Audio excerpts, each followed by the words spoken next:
pagi hari ini saya memberi tema yaitu jangan khawatir. Nah, Bapak Ibu yang terkasih dalam Tuhan, kekhawatiran itu adalah rasa takut tentang sesuatu yang belum pasti terjadi, merasa cemas atau merasa gelisah. Nah, khawatir hadir pertama kali dalam kehidupan manusia sebagai akibat dosa, di mana khawatir ini merupakan dampak dari kejatuhan manusia pertama, yaitu Adam dan Hawa dalam dosa. Nah, akibat dari kejatuhan itu, dosa telah menjalar kepada manusia dan menjangkau setiap aspek natur dan kemampuan manusia, termasuk rasio, hati nurani, kehendak hati, emosi, dan keberadaannya yang menyeluruh.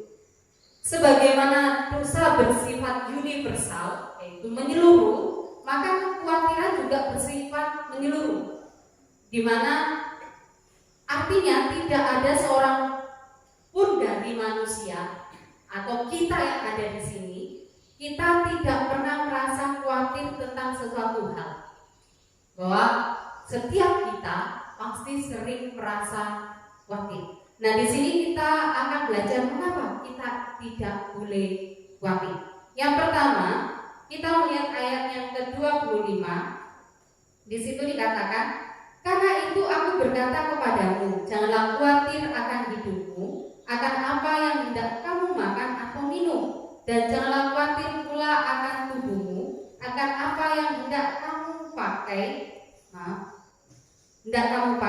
Bukankah hidup itu lebih penting daripada makanan dan tubuh itu lebih penting daripada pakaian? Bapak Ibu yang terkasih dalam Tuhan, yang pertama, kenapa kita tidak boleh khawatir? Karena khawatir membuat ragu-ragu dan tidak percaya. Allah telah berjanji di ayat 27 tadi bahwa untuk menyediakan bagi kepunyaannya. Siapa kepunyaannya?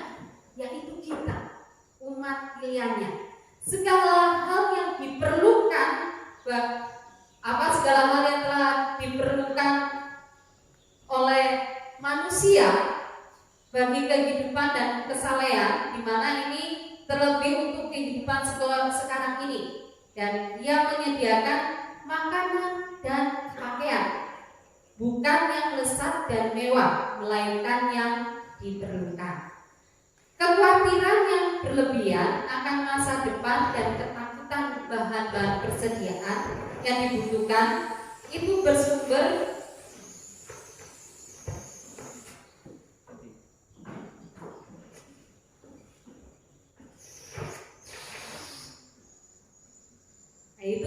dari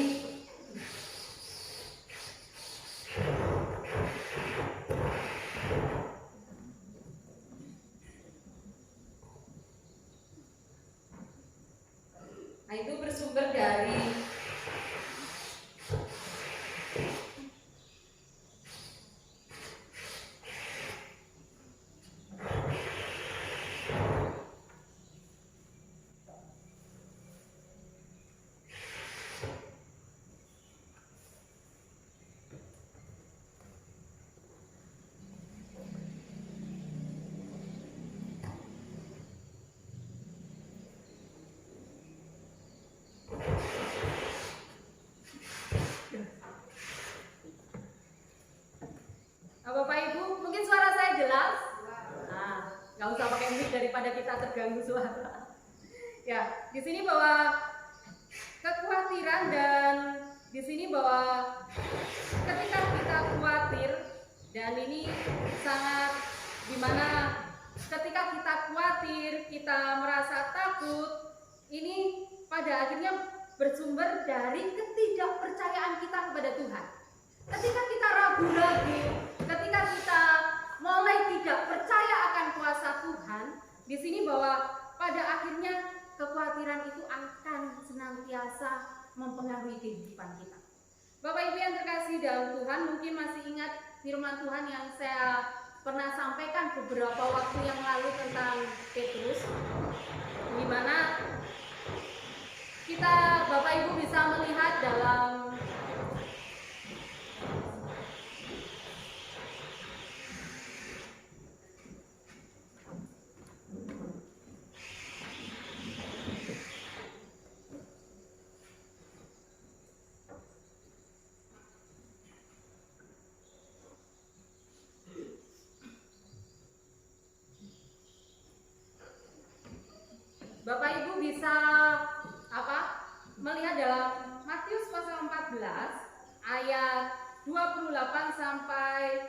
33.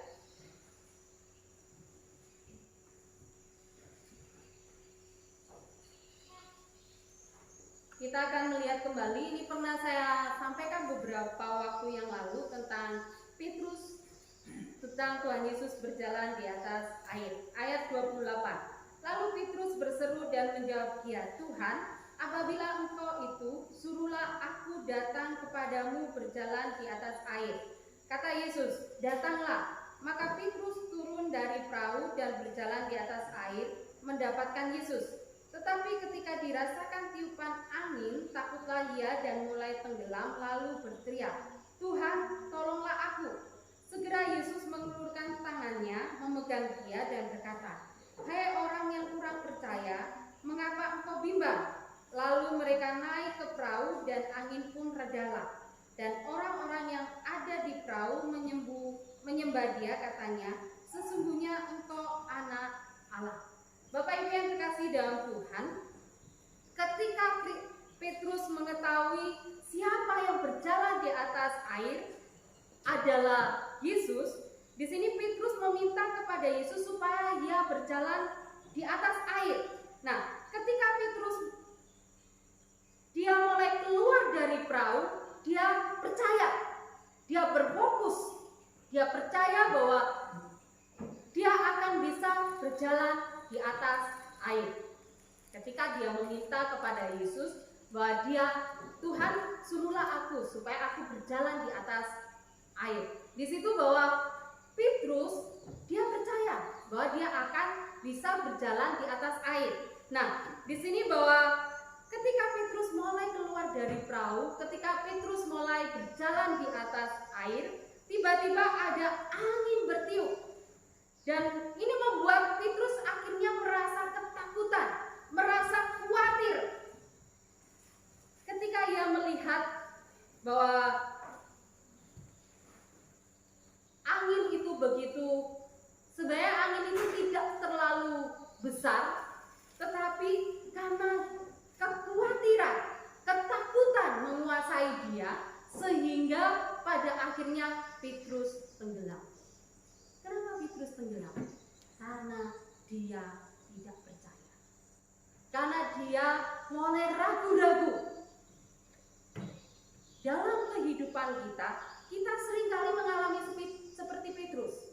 Ketika kita mulai melangkah dalam kehidupan kita dan kekhawatiran menguasai kehidupan kita, ketakutan menguasai kehidupan kita, maka hidup kita seringkali pada akhirnya mulai tidak percaya akan kuasa Tuhan. Kita mulai ragu akan kuasa Tuhan dalam kehidupan kita. Karena kekhawatiran begitu menguasai kita. Bapak Ibu yang terkasih dalam Tuhan, ketika kita dalam keadaan seperti ini, yang kita butuhkan dalam hidup kita adalah percaya kepada Yesus. Bahwa ketika kita percaya penuh, berfokus, maka kita akan berjalan bersama Yesus. Petrus tadi ketika dia keluar, dia berfokus. Tetapi tantangan angin yang begitu mengempas dia pada waktu itu, pada akhirnya dia ragu. Ketakutan menguasai dia. Bapak Ibu yang terkasih dalam Tuhan, jika kita khawatir, ini membuat kita ragu-ragu dalam hidup kita. Dan kita mulai tidak percaya akan kuasa Tuhan. Itu yang pertama. Yang kedua, kita melihat ayat yang ke-27.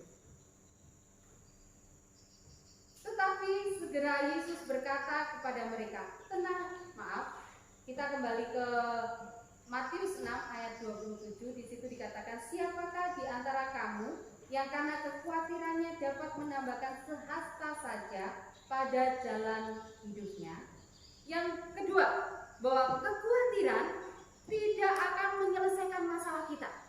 Bapak Ibu yang terkasih dalam Tuhan, bahwa pada ayat yang ke-27 ini, di sini Yesus ingin menegaskan bahwa kekhawatiran itu tidak berguna. Walau makanan itu penting bagi pertumbuhan seseorang, tetapi pertumbuhan itu sendiri Allah yang mengendalikan. Waktu seorang anak bertumbuh mulai dewasa, Allah sini menambahkan jauh lebih daripada sehasta. Sehasta di sini sama dengan 46 cm. Para ahli Alkitab di sini memaknakan istilah tersebut dengan umur, bukan tinggi badan. Naskah asli Yunani diisi meski dalam di sini dapat diterjemahkan juga dengan kekhawatiran kamu tidak dapat menambah satu hasta pada ketinggian badanmu. Tetapi karena jarang ada orang yang ingin supaya tingginya bertambah dengan satu hasta, maka kebanyakan ahli Alkitab menganggap hasta sebagai waktu tambahan umum. Maka dengan kekhawatiran dan kegelisahan kehidupan manusia, di sini bahwa tidak dapat diperpanjang. Sebaliknya menurut ilmu kedokteran modern, kekhawatiran justru memakan kesehatan dan memperpendek kehidupan. Kita akan melihat ini 10 penyakit yang disebabkan oleh kekhawatiran, ya. Bahwa orang yang sering kali khawatirnya terlalu di sini bahwa yang pertama di situ bahwa sakit kepala, ya. Ini dirasakan ibu saya beberapa waktu yang lalu ketika ya khawatir mungkin bisa mempengaruhi stres, ya, karena ibu saya merawat bapak saya sudah belasan tahun dan seringkali naik turun kondisinya. Di sini akhirnya ibu saya stres akhirnya sakit kepala, ya.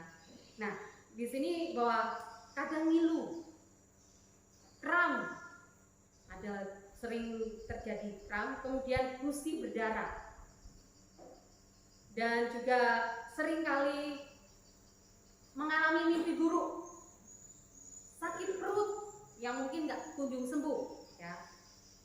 Kulit gatal sampai alergi di situ. Hormon kegembiraan tersumbat di badan kita sehingga ya karena hormon kegembiraan tersumbat, walaupun selucu apapun dia tidak akan tertawa, ya, di situ. Kemudian menurunkan kekebalan tubuh, mudah sakit. Dan yang terakhir yaitu memicu berbagai penyakit kronis. Bahwa kalau kita terlalu khawatir, terlalu takut, maka ini beberapa penyakit yang bisa mendatangi tubuh kita, ya. Kita bisa mengalami ini kalau kita terlalu khawatir. Bapak Ibu yang terkasih dalam Tuhan, dengan demikian sangat jelas bahwa dengan kekhawatiran akan menghambat dan tidak menolong kehidupan manusia.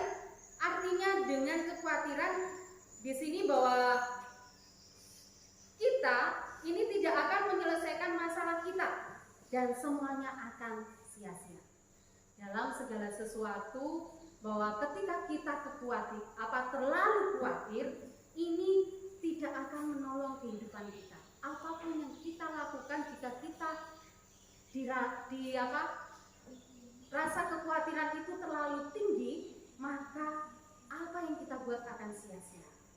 Bapak Ibu yang terkasih dalam Tuhan, oleh sebab itu jangan kita sampai terlalu khawatir dalam kehidupan kita, karena itu tidak akan menyelesaikan masalah hidup kita.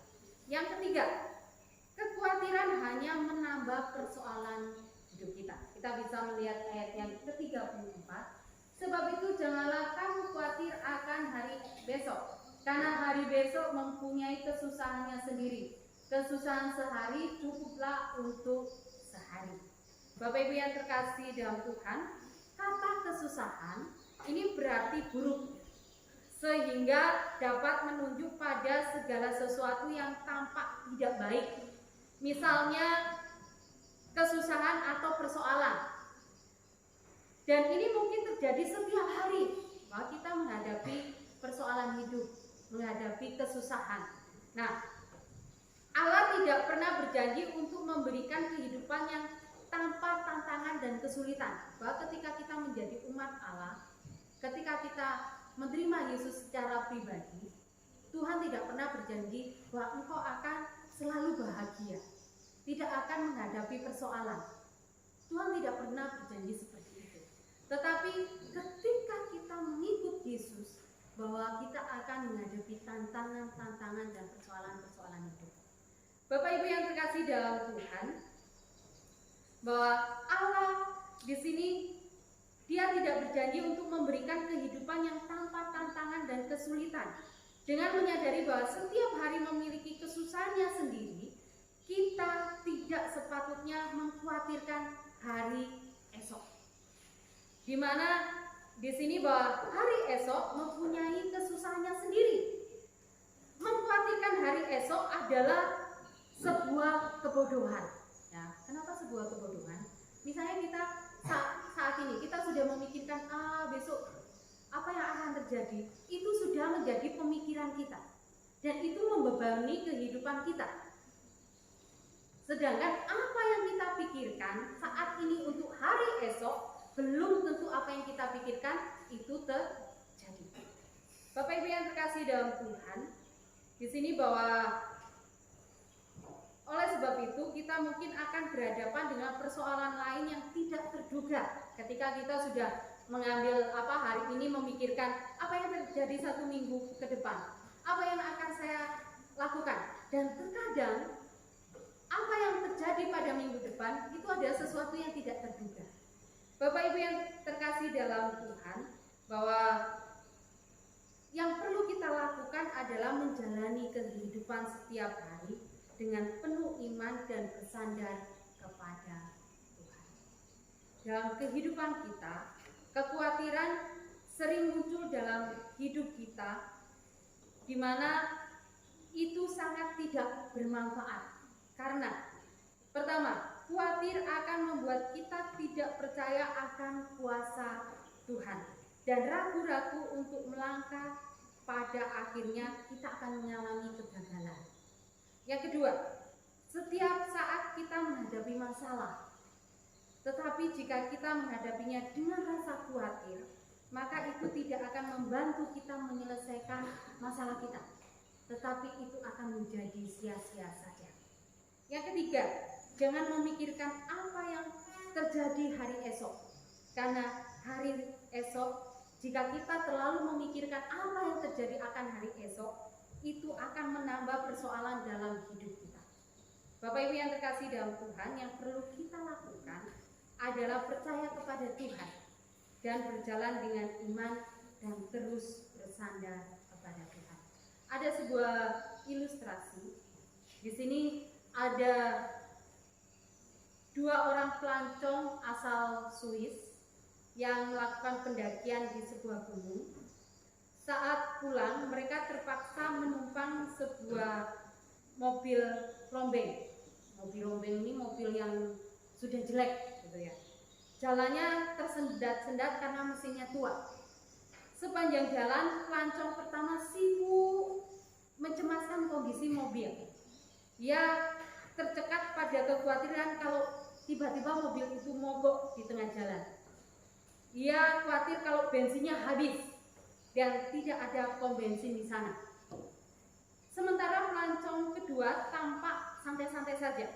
Ia begitu menikmati pemandangan yang ada di sekitar bukit di negeri coklat itu. Bukit-bukit yang puncuknya dihiasi salju putih. Beberapa kali ia mengabadikan keindahan itu dengan kameranya. Nah, setelah 1 jam berlalu, akhirnya mobil usung itu pun tiba di kota yang dituju. Kok kamu sempat-sempatnya ambil gambar pemandangan itu? Kata si pelancong yang pertama. Apa kamu tidak cemas? Kemudian si pelancong kedua berkata, apa yang perlu dicemaskan? Seandainya ada masalah, pasti ada jalan keluar. Aku suka dengan perjalanan tadi. Bukankah pemandangannya indah sekali? Kata si pelancong kedua. Kisah tadi menolong kita untuk memahami bagaimana seringkali kekhawatiran membuat kita kehilangan banyak hal yang berharga dalam kehidupan kita. Lebih buruk lagi, seringkali kekhawatiran itu tidak terbukti separah yang kita khawatirkan atau malah tidak terbukti sama sekali. Kekhawatiran tidak akan menambah sejengkal pun sepanjang hidup kita. Banyak orang hidup dalam kekhawatiran dan cemas mengenai apa yang belum terjadi.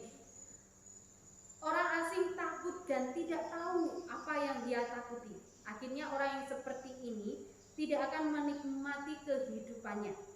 Kebahagiaan hidup hanya menjadi milik orang-orang yang mampu menikmatinya dengan penuh syukur. Oleh sebab itu, bahwa bagaimana kita bisa lepas dari kekhawatiran, yaitu kita harus hidup dengan penuh syukur. Bapak Ibu yang terkasih dalam Tuhan, mungkin kita seringkali merasa khawatir. Mungkin ini yang seringkali terjadi dalam kehidupan kita, di mana kita pada akhirnya karena khawatir kita mulai ragu-ragu akan kuasa Tuhan, terlebih kita tidak percaya bahwa Tuhan sanggup melepaskan kita dari kekhawatiran. Dan kekhawatiran, jika kita terlalu khawatir, maka itu tidak akan menyelesaikan permasalahan kita. Dan juga bahwa ketika kita khawatir akan hari esok, maka itu akan menambah persoalan dalam hidup kita, terlebih dalam kesehatan kita. Oleh sebab itu, mari kita selalu dekat dengan Tuhan, percaya kepada Tuhan, terlebih bersyukur. Mari kita bersyukur. Ya Tuhan, saat ini kami bersyukur untuk segala kasih dan setia-Mu. Kami bersyukur untuk pimpinan dan penyertaan-Mu. Tolonglah kami supaya kami dapat melepaskan rasa khawatir, takut dalam kehidupan kami. Terima kasih ya Yesus, kami serahkan doa kami ini hanya dalam tangan-Mu.